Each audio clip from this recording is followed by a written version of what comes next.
አሰላሙ አለይኩም ወራህመቱላሂ ወበረካቱ። ውድና የተከበራችሁ የሃሩን ሚዲያ ተከታታዮች ዕለተ ረቡዕ የካቲት 7 2018 ዓመተ ልደት ወደ እናንተ የሚደርሰው ሃሩን መረጃችን ተጀምሯል። ከመረጃዎቹ ጋር አቲድ ሐሚድ አብሬያችሁ ቆያለሁ። አብራችሁን ቆዩ። በአክሱም ሙስሊሞች ላይ ዳግም ጥቃት ተፈጸመ። በጥቃቱ የመስጂድ ኢማም ሼህ መሐመድ አወልን ጨምሮ በርካታ ሰዎች ከባድ ጉዳት ደርሶባቸዋል። በታሪካዊቷ አክሱም ከተማ ሹቅ ተብሎ በሚጠራው አካባቢ በሚገኘው የአንዋር መስጂድ ውስጥ ዱዓ እያደረጉ በነበሩ ሙስሊሞች ላይ በዛሬው ዕለት ዛሬ ሚያዝያ 7 ቀን 2018 ዓመተ ልደት አሰቃቂ ጥቃት ተፈጽሟል። ጥቃቱ በተደራጁ ሰዎች የተፈጸመ መሆኑ የተገለጸ ሲሆን በሞተር ሳይክል በመምጣት በሀፍቶም በሚመራ ቡድን አማካኝነት የተፈጸመ መሆኑም ታውቋል። እነዚህ አካላት ባለፈው ሚያዝያ 2 ቀን 2018 ዓመተ ልደት ገንዘብ ተከፍሏቸው ረብሻ ሲፈጥሩ የነበሩትን ቡድኖች አባል መሆናቸውም ተረጋግጧል። በዚህ አሳዛኝ ድርጊት የአንዋር መስጂድ ኢማም ሼህ መሐመድ አወልን ጨምሮ በርካታ ሰዎች በደረሰባቸው ከፍተኛ የአካል ጉዳት በአሁኑ ወቅት በሕክምና ላይ ይገኛሉ። በአክሱም ሙስሊሞች ላይ እየደረሰ ያለው በደል ከቀን ወደ ቀን እየተባባሰ ቢሄድም እስካሁን ድረስ ከከተማዋም ሆነ ከክልል መስተዳደር የተሰጠ ይፋዊ ምላሽም ሆነ የጸጥታ ዋስትና የለም ተብሏል። በአክሱም ከተማ የደህንነት ዋስትና የጠየቁ ሙስሊም ነጋዴዎች ሱቆቻቸው እየታሸጉ መሆኑ ተገለጸ። በአክሱም ከተማ ሚያዝያ 2 ቀን 2018 ዓመተ ልደት በጁምዓ ሰጋጆች በመስገጃ ስፍራዎችና በንግድ ተቋማት ላይ የደረሰውን ጥቃት ተከትሎ የደህንነት ዋስትና የጠየቁ ሙስሊም ነጋዴዎች ሱቆቻቸው በከተማው አስተዳደር እየታሸገ መሆኑ ተገልጿል።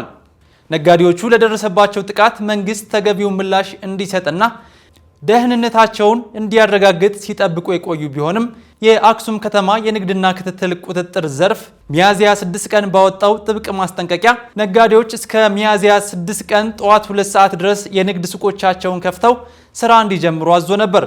ይህን ተከትሎ ትናንት ሚያዝያ 6 ቀን የአስተዳደሩ ግብረ ኃይል በከተማዋ በመንቀሳቀስ ዝግ በነበሩ የሙስሊም ነጋዴ ሱቆችን ማሸግ መጀመሩን የሚያሳይ የምስል መረጃዎች ወጥተዋል። ደህንነታችን ባልተጠበቀበት ሁኔታ እንዴት ወደ ስራ እንመለሳለን ሲሉ የሚጠይቁት የከተማዋ ነዋሪዎችና ነጋዴዎች አስተዳደሩ በግርግር ፈጣሪዎች ላይ እርምጃ ሳይወስድ የተፈጸመውን ጥቃት በይፋ ሳያወግዝ እንዲሁም ከመስጂድ የተወሰዱ ንብረቶች ሳይመለሱና የታሰሩ ወገኖች ሳይፈቱ ሱቅ እንዲከፍቱ መገደዳቸውና ሱቆቻቸው መታሸጉ አግባብ እንዳልሆነ ገልጸዋል።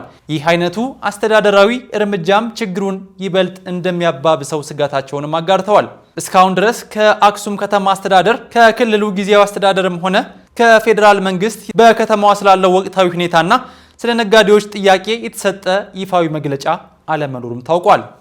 ክብር ለሀገሬ ዑለሞች የተሰኘው መድረክ በመጪው ቅዳሜ እንደሚካሄድ ተገለጸ። በሆራይዘን ሚዲያ ግሩፕ አዘጋጅነት ወደ መሰረት መመለስ በሚል መሪ ሀሳብ የተሰናዳው ክብር ለሀገሬ ዑለሞች መድረክ በመጪው ቅዳሜ በኤሊያና ሆቴል እንደሚካሄድ ተገልጿል። በዝግጅቱ ላይ አንጋፋ የሀገሪቱ ዑለሞች፣ የመንግስት የሥራ ኃላፊዎች፣ የመጅሊስ አመራሮች፣ ባለድርሻ አካላትና ጥሪ የተደረገላቸው እንግዶች የሚሳተፉ ሲሆን የግማሽ ቀን የፓናል ውይይትም ይካሄዳል። የዝግጅቱ ዋና ዓላማ የሀገር ባለውለታ የሆኑ የሃይማኖት ሊቃውንት ወይም ዑለሞች እንዲከበሩ፣ ውርሳቸው ተጠብቆ ለተተኪው ትውልድ በተገቢው መንገድ እንዲተላለፍ እንዲሁም ለሀገርና ለወገን ያበረከቱት አስተዋጽኦ እውቅና አግኝቶ ለሀገር ገጽታ ግንባታ እንዲጠቅም የምክክር መድረክ መፍጠር መሆኑም ተመላክቷል። በተጨማሪም በመድረኩ ከዓመታት በፊት የተሰሩና የታላቁን ኢማምና ኸጢብ ሼህ ሰዒድ ሁሴን ኢብራሂምን ረሂመሁላህ ለእውቀት ለሃይማኖትና ለሀገር የከፈሉትን መስዋዕትነት የሚያሳይ በአይነቱ ለየት ያለ ዘጋቢ ፊልም ለእይታ ይቀርባል። ይህ በወቅቱ በሙስሊም የፊልም ባለሙያዎች ህብረት የተዘጋጀው ፊልም ከትውልድ ትውልድ ለማስተላለፍ ታስቦ 10,000 ዲቪዲዎች በህንድ ሀገር ታትሞ የነበረ ቢሆንም ከአቅም በላይ በሆነ ምክንያት በተገቢው መንገድ ወደ ህዝብ ሳይደርስ መቅረቱ ይታወሳል። በመሆኑም በመጪው ቅዳሜ መድረክ ላይ ይህንን ዘመን ተሻጋሪ የትውልድ አሻራ ለመዘከርና ከብክነት የተረፉትን ዲቪዲዎች ለታዳሚ በማስታወሻነት ለማበርከት መታቀዱም ተገልጿል። የፊልሙን ሶፍት ኮፒ በተለያዩ ማህበራዊ ሚዲያ እና የዲጂታል አማራጮች በአነስተኛ ክፍያ በዓለም አቀፍ ደረጃ ተደራሽ ለማድረግ ዝግጅቱም ተጠናቋል። አዘጋጆቹ አክለውም ከዚህ ዘገባ ሽያጭና ከማህበረሰቡ ከሚገኘው ማበረታቻ የሚሰበሰበው ገቢ የታላቁን አሊምና ሙሐዲስ ሼህ መሐመድ ራፊን ረሂመሁላህ የህይወት ታሪክ የሚዳስሰው ብርሃን እየቀበሩ በጨለማ መኖር የተሰኘው አዲስ ዘጋቢ ፊልም እንደሚውሉ አስታውቀዋል። ውድና የተከበራችሁ የሀሩን ሚዲያ ተከታታዮች አሁን ደግሞ ከውጭ ምንጮች ወዳገኘናቸው መረጃዎች እናመራለን።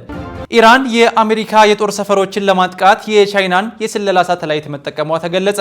ኢራን ከፍተኛ ቴክኖሎጂ የተገጠመለትን የቻይና TAA-01 የተሰኘ የስለላ ሳተላይት ማግኘቷንና ይህንንም በመጠቀም በቀጠናው በሚገኙ የአሜሪካ የጦር ሰፈሮች ላይ የምታደርገውን ጥቃት ለማነጣጠርና ለመምራት መጠቀሟን ዘ ፋይናንሻል ታይምስ ዘግቧል። ይህ የቻይና የስለላ ሳተላይት ቴክኖሎጂ በኢራን ላይ መግባቱ ኢራን በአሜሪካ የጦር ሰፈሮችና ኢላማዎች ላይ የምታደርሰውን ጥቃት ይበልጥ ትክክለኛና ስልታዊ እንዲሆን እንዳስቻላት የጋዜጣው ዘገባ ያመለክታል። የአሜሪካ ጦር በኢራን ወደቦች ላይ የጣለውን እገዳ ሙሉ በሙሉ ተግባራዊ ማድረጉን አስታወቀ።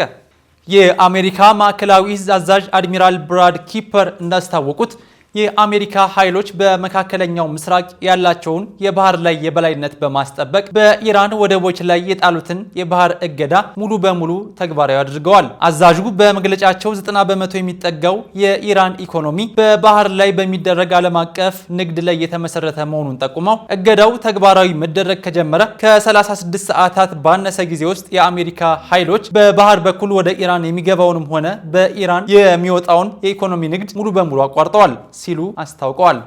ኢራን በተኩስ አቁሙ ከመሬት በታች ያሉ የሚሳኤል ጣቢያዎቿን መልሳ እየቆፈረች መሆኑን የሳተላይት ምስሎች ያሳዩ። የሲኤንኤን የዜና አውታር የሳተላይት ምስሎችን ዋቢ አድርጎ እንደዘገበው ኢራን በተደረገው የ2 ሳምንት የተኩስ አቁም ጊዜ ውስጥ ከመሬት በታች ያሉ የሚሳኤል ጣቢያዎቿን በስፋት እየቆፈረችና ወደ ብዙዎች ማዕከላት ዳግም መግባት መቻሏን ወይም አገልግሎት ላይ መዋል መጀመሯን ገልጿል።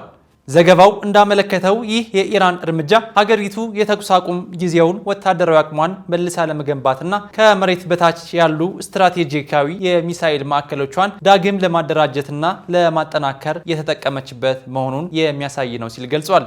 ኖርዌይ በሶሪያ ላይ የነበራትን የኢንቨስትመንት እገዳ ስታነሳ ኢራንን በእገዳ መዝገቧ ውስጥ ልታካትት ነው። ኖርዌይ 2.2 ትሪሊዮን ዶላር የሚገመተውን የሉዓላዊ ሀብት ፈንድ በሶሪያ የመንግስት ሰነዶች ላይ ኢንቨስት እንዲያደርግ ጥላው የነበረውን እገዳ ልታነሳ መሆኑ ተገለጸ። የሮይተርስ የዜና ወኪል እንደዘገበው ኖርዌይ ይህንን እገዳ በምታነሳበት በተመሳሳይ ጊዜ ኢራንን ከእንደነዚህ አይነት ኢንቨስትመንቶች አግላይ ዝርዝር ውስጥ ልታካትት ማቀዷን አመልክቷል።